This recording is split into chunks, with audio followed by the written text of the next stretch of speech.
सागर में Bundelkhand medical college में फरवरी माह में असिस्टेंट प्रोफेसर फीमेल मेडिसिन की पोस्ट निकली थी, जिसमें बायोकेमिस्ट्री महिला प्रोफेसर रविंद्र कौर अरोड़ा स्कूटनी में शामिल थी। उन्होंने बताया कि बुंदेलखंड मेडिकल कॉलेज में डीन RS वर्मा एवं अंजू झा ने कहा कि पीयूष जैन को अपात्र किया है, उसको पात्र किया जाए।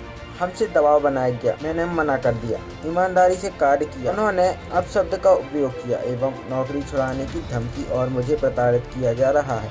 मैंने इस ईमानदारी से कार्य किया है और वह गलत काम करना चाहती है। मैंने मना करने पर मुझे प्रताड़ित किया जा रहा है, गलत चयन करने पर मुझे परेशान किया जा रहा है। मैंने SP ऑफिस में शिकायत की है, परंतु अभी तक कोई कार्रवाई नहीं की गई।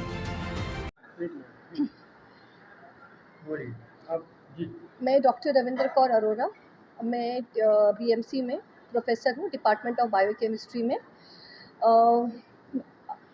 मुझे जो है वो मुझे जो है असिस्टेंट प्रोफेसर्स की भर्ती निकली थी, जिसके अंदर मुझे स्क्रूटनी कमेटी में रखा गया था।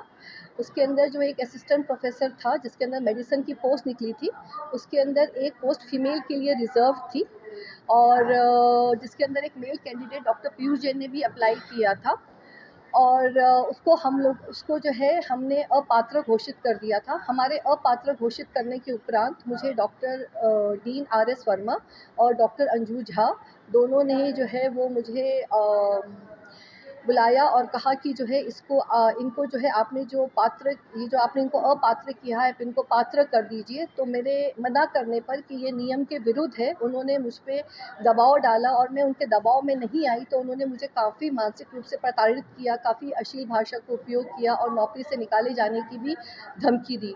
उसके बाद मैं इतना ज़्यादा डिस्टर्ब हो गई कि मैंने जो है वो SP थाने में भी आवेदन दिया।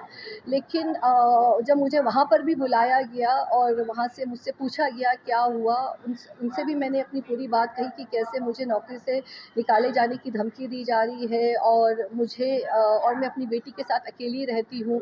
मुझे इस बात का भी डर है कि कहीं ये लोग कुछ कर ना दें, या ये भी हो सकता है कि इतने मानसिक दबाव में आके मैं ही कुछ ना कर बैठूँ, क्योंकि मुझसे अब इतना मानसिक तनाव अब बर्दाश्त नहीं हो रहा है। तो लेकिन उसके बाद भी उन्होंने आज दिनांक तक कोई कार्रवाई नहीं करी है। कितना समय हो गया अपनी घटना से? सर ये लगभग एक महीना हो गया सर। पुलिस प्रशासन भी आपका सहयोग नहीं कर रही? नहीं सर, अभी तक सर किसी ने सहयोग नहीं किया है सर। हमने जो है वो आगे भी दिए हुए हैं एप्लीकेशंस, वहाँ भी सर अभी तक कोई रिप्लाई नहीं आया। ऑलरेडी थी और जो पात्र थी, अब जब मैंने उनको पात्र कर दिया तो मैं male candidate doctor Piyush Jain को कैसे पात्र कर सकती थी? पिछली प्रेस वार्ता के बाद अभी आपने जो पक्ष रखे हैं, अब आप क्या कहना चाहती हैं? हाँ, मैंने आपसे वही कहा ना कि जो डीन सर ने स्टेटमेंट दिया कि मैंने जो है इस नियम के अनुसार काम नहीं किया है, तो मैंने इसी नियम के अनुसार काम किया है। अगर मान लीजिए कि वो पोस्ट महिला द्वारा नहीं भरी जाती, फिर हम एक बार सोच सकते थे। मीडिया सुर्खियों में उन्होंने जो बयान दिया है वो इंटरप्रेट किया है, क्या सही नहीं किया उन्होंने? डीन ने देखिए, जो इन्होंने ये बयान दिया है ना, इन्होंने जो नियम बताया है, इनका नियम ये है, जो मैं आपको थोड़ा सा पढ़ के बताती हूँ। इनका स्टेटमेंट ये है कि नियमानुसार डॉक्टर RS वर्मा ने बताया है कि नियमानुसार अनारक्षित महिला के स्थान पर इसी वर्ग के पुरुष उम्मीदवार की भर्ती की जा सकती है। इसका मतलब मैं इंटरप्रेट कर पाई वो ये है कि अगर अनरिजर्व का पद है, जिसके मतलब जो कि फीमेल के लिए रिजर्व्ड है, अगर उसमें मेल फीमेल दोनों अप्लाई करते हैं तो जो है मेल को जो है वो चयन किया जाए जी। तो और दूसरा इन्होंने ये कहा है कि कोर्ट में केस हो गया है, इसलिए झूठे आरोप लगा रही है प्रोफेसर। देखिए, सबसे पहले तो मैंने आप लोगों को बता दिया है ना कि मैंने नियम अनुसार काम किया है, ठीक है।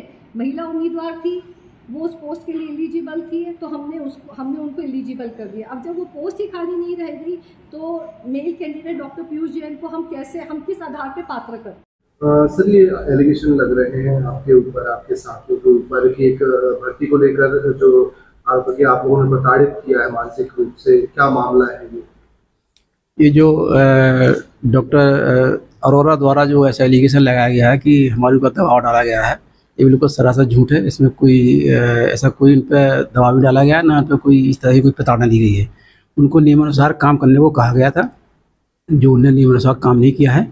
इस कारण से वो जो कैंडिडेट था भर्ती के लिए वो हाई कोर्ट चला गया। हाई कोर्ट से उसने जो है वो उसको हाई कोर्ट से में जो इन्हें उनका आपात घोषित किया था, इस कारण से उसका इंटरव्यू नहीं हो पाया।